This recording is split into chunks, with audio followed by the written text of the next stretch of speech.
possible is finding the treasure hidden on the whipped cream. Now, it will be grapes, solid grapes. Pahanda po ng tissue. My wet wipes. So, they are Girl Scouts, so the wet wipes are already ready. The first to get the 5 grapes. Wala daw pong favoritism, 5-5 lang daw po. Ayan, tinitignan na kayo. Mamaya meron na tayo ditong mag-stage na kami ng rally kasi may favorite. 5-5 lang daw po. Okay. Sa atin na pong lahat yung sobrang grapes. Huwag po kayong mag-alala. Yung nasa whipped cream lang ang pwede nilang kainin.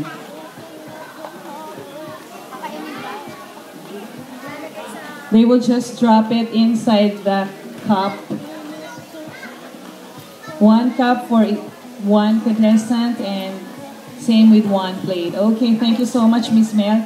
Sir, kindly find...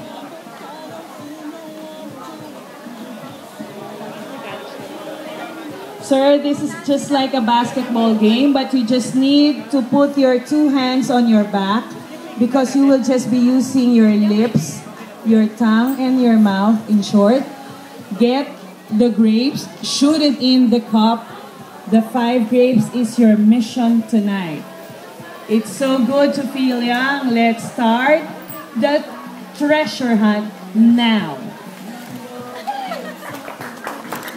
A round of applause, everybody. They don't do this very, very often. It's only here in Fairyland Salea. Who's the first?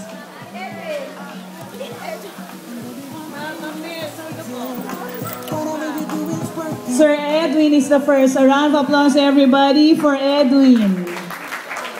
Thank you so much for joining us tonight. Thank you. Nag-enjoy ba, sir? Extra challenge lang, sir. A round of applause, everybody. Thank you for being smart and feeling young again. Thank you so much.